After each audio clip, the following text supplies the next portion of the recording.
Hello students, कैसे हैं आप। तो आज मैं आपके लिए लेकर आया हूँ एक छोटी सी वीडियो आपकी हेल्प करने के लिए।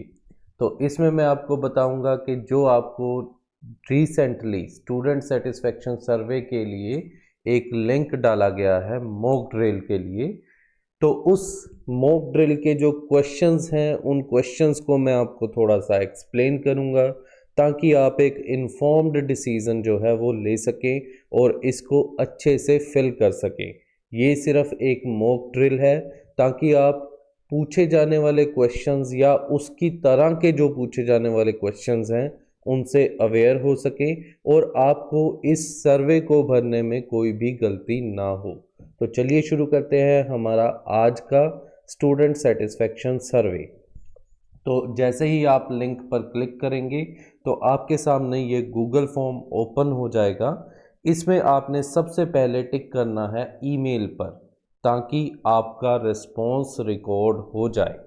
ये ईमेल ऑटोमेटिकली आ जाएगी जो भी आपके फ़ोन में भरी हुई है। इसके बाद आप लेंगे अपना नाम। आप नाम कोई भी भर सकते हैं, जैसे मैंने यहाँ पर ABC भरा। आपने कोई भी क्वेश्चन ब्लैंक नहीं छोड़ना है। अगर आप किसी क्वेश्चन को खाली छोड़ेंगे तो आपका फॉर्म सबमिट नहीं होगा। इसके बाद आप अपनी क्लास चूज़ करेंगे। मान लीजिए मैं चूज़ करता हूँ BA1। इसके अलावा सभी क्लासेस की ऑप्शन है और HEIS के जो अंडर जो क्लासेस हैं उनके लिए सबसे लास्ट में ये ऑप्शन दी हुई है, जैसे कि BBA, BCA, PGDC, MSc, IT सभी के लिए ये लास्ट वाली ऑप्शन है। इसके बाद नेक्स्ट क्वेश्चन है कि आपने कॉलेज को कब ज्वाइन किया। तो हमने रैंडमली बनाया है कि इसमें आप ज़्यादा से ज़्यादा 2017 तक बैक होंगे, इससे ज़्यादा बैक वाला कोई स्टूडेंट नहीं होगा। फिर भी अगर कोई ऐसा स्टूडेंट है तो फ़िलहाल आप 2017 इसमें भर दें। अगर आपने कॉलेज को ज्वाइन किया है, जैसे कि BA1 का मैंने 2023 भर दिया, इसी सेशन में मैंने इसको ज्वाइन किया है। इसके बाद हम भरेंगे अपना roll number. Roll number please अपना पूरा भरें क्योंकि फर्स्ट ईयर वालों के रोल नंबर बहुत लंबे होते हैं, तो वो पूरा ही रोल नंबर अपना इसमें भरें। मान लीजिए मेरा अपना रोल नंबर ये है तो मैंने ये रोल नंबर अपना फिल कर दिया। इसके बाद जेंडर मेल या फीमेल। मोबाइल नंबर आपने पूरा 10 अंकों का ही भरना है। तो 10 अंकों का मोबाइल नंबर 1 2 3 4 5 6 7 8 9 10। और इसके बाद शुरू होंगे हमारे क्वेश्चंस। तो how much of the syllabus was covered in the class. आपके क्लास में कितने परसेंट सिलेबस कवर करवाया गया। तो अगर सिलेबस कवर करवाया गया 85 to 100% तो आप ये पहली ऑप्शन भरेंगे। 70 to 84% सेकेंड ऑप्शन। उसी के अकॉर्डिंगली मार्क्स जो हैं वो कॉलेज को मिलेंगे, 4 3 2 1 या 0। How well did the teachers prepare for the class.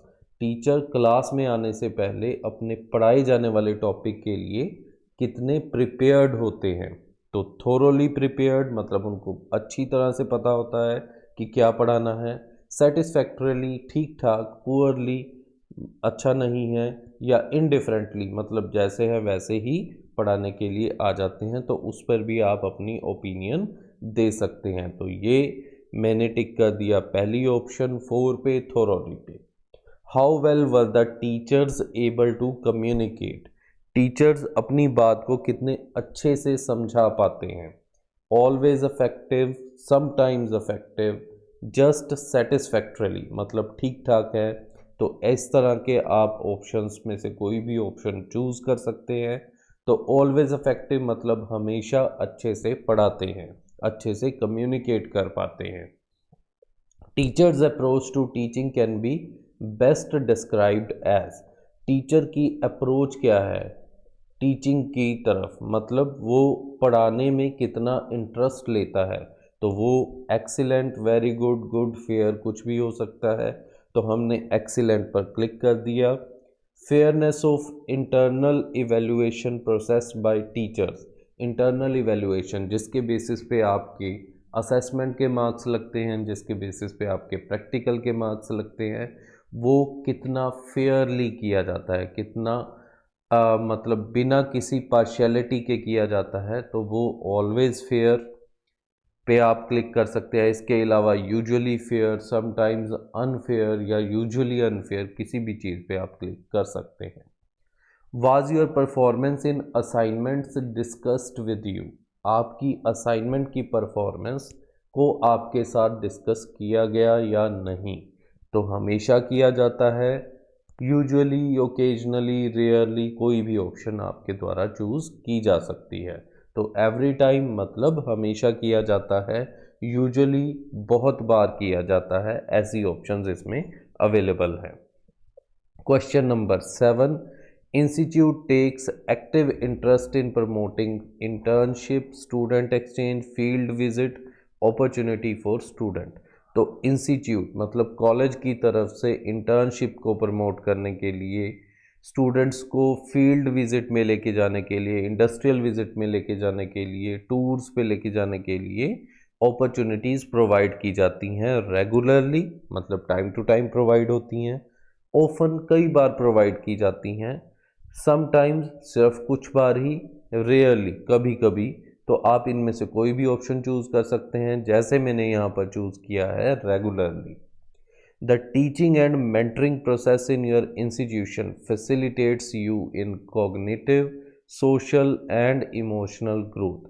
तो ये टीचिंग और मेंटरिंग का जो प्रोसेस है आपके इंस्टीट्यूशन में, ये आपकी सोशल, इमोशनल, हर तरह की ग्रोथ को प्रमोट करने में आपके लिए हेल्पफुल है।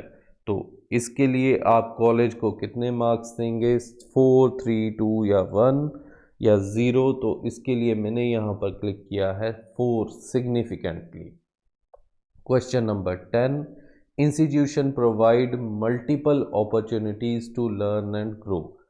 इंस्टीट्यूशन में आपको सीखने के लिए और ग्रो करने के लिए बहुत सुविधाएं, बहुत अपॉर्चुनिटीज़, मौके दिए जाते हैं। तो इसके लिए आप स्ट्रांगली एग्री करते हैं, एग्री है या न्यूट्रल है या डिसएग्री है, या कोई भी ऐसी ऑप्शन आप चूज़ कर सकते हैं। मैंने यहाँ पर चूज़ किया strongly agree.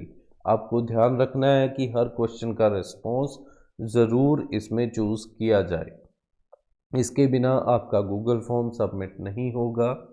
Question number 10, teachers inform you about your expected competencies, course outcomes and programme outcomes. मतलब टीचर्स आपको बताते हैं कि ये कोर्स जो आप कर रहे हैं इस इंस्टीट्यूट में, इस कोर्स को करने के बाद आप कौन कौन से कंपटीशन कर सकते हैं, आपका कंपटीशन किन किन जगहों पे हो सकता है, आपके कोर्स से आप क्या सीखेंगे, इससे आपको फ्यूचर में क्या मिल सकता है। तो ऐसी चीज़ें अगर आपको टीचर्स हमेशा बताते हैं तो आप बताइए इस पर एवरी टाइम, अदरवाइज आप यूजुअली, ओकेजनली, रेयरली या नेवर पर भी क्लिक कर सकते हैं। Your mentor does a necessary follow up with an assignment task to you. तो आपके जो मेंटर हैं वो आपको फॉलो अप करते हैं। फॉलो अप का मतलब है कि आपको गाइड करते हैं, आपकी परफॉर्मेंस को ट्रैक करते हैं और उसी के अकॉर्डिंग आपको असाइनमेंट्स भी देते हैं। तो हमेशा, यूजुअली, ओकेजनली, रेयरली या I don't have a mentor पे आप क्लिक कर सकते हैं। तो आप इसमें क्लिक करेंगे एवरी टाइम पर, तो आपको पहली ऑप्शन पे क्लिक करना होगा, यूजुअली के लिए दूसरी, and so on. Question number 12, teachers illustrate the concepts through example and application. Teachers जो हैं वो कॉन्सेप्ट को एग्जाम्पल से या उस कॉन्सेप्ट की एप्लीकेशन से, कहाँ पर यूज़ होता है वो कॉन्सेप्ट, उससे आपको समझाते हैं। तो ये हमेशा होता है, यूजुअली होता है, ओकेजनली होता है, रेयरली होता है, उसी के अकॉर्डिंग आप क्लिक करेंगे। Teachers identify your strengths and encourage you with providing right level of challenges. Teachers आपकी स्ट्रेंथ को आइडेंटिफाई करके आपको हमेशा उत्साहित करते हैं कि ये चीज़ आप कर सकते हैं, ये चैलेंज आप कर सकते हैं।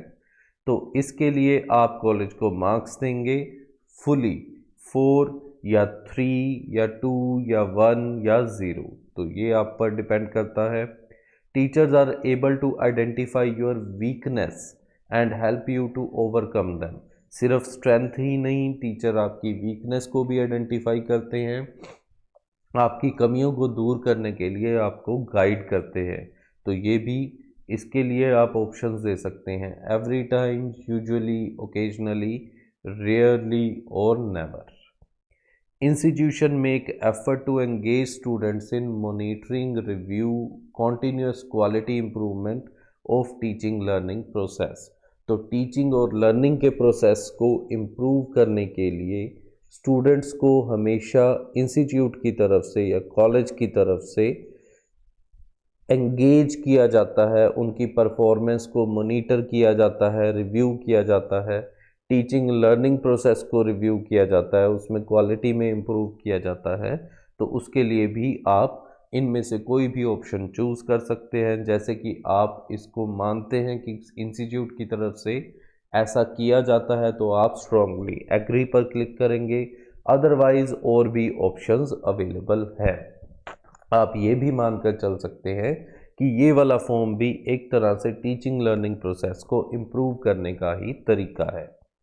Institute teachers use student-centric method such as experiential learning, participative learning, problem-solving methodologies for enhancing learning experiences। तो इंस्टीट्यूट या टीचर्स जो है या कॉलेज जो है वो स्टूडेंट्स को ध्यान में रखकर मेथड्स को यूज़ करता है, जैसे कि एक्सपीरियंस के थ्रू लर्न करना, प्रैक्टिकल चीज़ें करवाना, पार्टिसिपेटिव लर्निंग, चीज़ों में पार्टिसिपेशन करवाना स्टूडेंट्स की, प्रॉब्लम सॉल्विंग मेथडोलॉजीज, आपको कोई प्रॉब्लम क्लास में दे दी जाती है डिस्कस करने के लिए और उसको आप खुद सॉल्व करते हैं। तो ये सारे जो लर्निंग एक्सपीरियंसेस हैं ये टीचर्स यूज़ करते हैं या नहीं करते। तो इसके लिए आप कितने मार्क्स देंगे? टू ए ग्रेट एक्सटेंट मतलब बहुत बार ऐसा किया जाता है, मॉडरेट कुछ बार किया जाता है, समवट कभी कभी, वेरी लिटल मतलब बहुत ही रेयरली किया जाता है, या नॉट एट ऑल कभी नहीं किया जाता। Teachers encourage you to participate in extracurricular activities. तो एक्स्ट्रा करिकुलर एक्टिविटीज़ जैसे कि यूथ फेस्ट है, कोई स्पोर्ट्स एक्टिविटीज़ हैं, कोई कॉम्पिटिटिव कॉम्पिटिशन्स हो रहे हैं, कहीं बाहर हो रहे हैं, कोई गेम्स हैं, तो उनमें आपको पार्टिसिपेट करने के लिए टीचर्स एनकरेज करते हैं या नहीं करते। तो इसके लिए भी आप ऑप्शंस दे सकते हैं: स्ट्रांगली एग्री, एग्री, न्यूट्रल या डिसएग्री, या कोई भी option. Efforts are made by institute और teachers to inculcate soft skills, life skills, employability skills to make you ready for the world of work. तो आपको कॉलेज या टीचर्स की तरफ से अपने में प्रेजेंट करने के तरीके, सॉफ्ट स्किल्स को डेवलप करने के तरीके के लिए या दुनिया में काम करने के लिए आपको रेडी करने के पर्पस के साथ कुछ तैयारी करवाई जाती है। जैसे कि प्लेसमेंट सेल की तरफ से कोई वर्कशॉप्स लगवाई गई, कहीं आपको विजिट्स पे लेकर जाया गया, कोई आपके इंटरव्यू प्रेपरेशन के लिए कोर्सेज करवाई गई। तो उसके लिए भी आप इनमें से कोई भी ऑप्शन ले सकते हैं। जैसे मैंने यहाँ पर क्लिक की है टू ए ग्रेट एक्सटेंट, मतलब बहुत बार ऐसा करवाया जाता है। What percentage of teachers uses ICT tools such as LCD, projector, multimedia, etc. while teaching? आपके टीचर्स आपको पढ़ाने के लिए ICT टूल्स, इंफॉर्मेशन और कम्युनिकेशन टेक्नोलॉजी के कौन कौन से टूल्स का यूज़ करते हैं, जैसे कि प्रोजेक्टर हो गया, मल्टीमीडिया हो गया, या कोई भी और इलेक्ट्रॉनिक मीडियम भी हो सकता है। आपको रिकॉर्डेड क्लासेस भेजते हैं, आपके साथ गूगल मीट पर या किसी और ऑनलाइन क्लास के ज़रिए आपके साथ इंटरेक्ट करते हैं, या आपको किसी टॉपिक को समझने के लिए कोई एनिमेशन वीडियो प्रोवाइड करते हैं, या कुछ भी ऐसा। तो कितने परसेंट टीचर्स ऐसा यूज़ करते हैं, तो उसके लिए आप कोई भी ऑप्शन दे सकते हैं। अब हम 90, 70 to 89, 50 to 69, या कोई भी ऐसी ऑप्शन आप यूज़ कर सकते हैं। लास्ट क्वेश्चन होगा MCQs में, overall quality of teaching learning process in your institute is very good. आपके इंस्टीट्यूट में टीचिंग लर्निंग प्रोसेस की जो क्वालिटी है वो बहुत अच्छी है। आप इससे स्ट्रांगली एग्री करते हैं, एग्री, न्यूट्रल या कोई भी ऑप्शन आप जो भी फॉलो करना चाहें वो कर सकते हैं। इसके बाद आपने 3 ऑब्जर्वेशंस देनी है जिसमें आप लिखेंगे कि आपका ओवरऑल टीचिंग लर्निंग एक्सपीरियंस जो रहा है इस कॉलेज में उसको इम्प्रूव करने के लिए आप क्या सजेशन देना चाहते हैं। तो यहाँ पर आप ABC करके 3 ऑप्शंस लिख सकते हैं। जैसे कि अगर मैं लिखना चाहूँ तो इसमें मैं लिख सकता हूँ कि more ICT enabled rooms should be there, rooms should be there, मतलब और ज़्यादा ICT enabled रूम्स होने चाहिए। बी सेकंड ऑप्शन में आप लिख सकते हैं जैसे कि मैं लिखना चाहूँ तो आप इसमें दे सकते हैं कि आपके पास more internet facilities should be provided in college campus. तीसरी ऑप्शन में हम लिख सकते हैं कि online access to journals and research magazines should be provided. तो ऐसे ही आप अगर कोई और सजेशंस लिखना चाहते हैं तो वो भी लिख सकते हैं और लिखने के बाद आपने सबमिट करना है। दोबारा मैं बता रहा हूँ कि अगर आपने इसमें से कोई भी क्वेश्चन अनअटेम्प्टेड छोड़ा तो आपका फॉर्म सबमिट नहीं होगा। तो प्लीज़ सभी क्वेश्चंस के आंसर ध्यान से सबमिट करने, अप्लाई करने ज़रूर बनाएं। Thank you.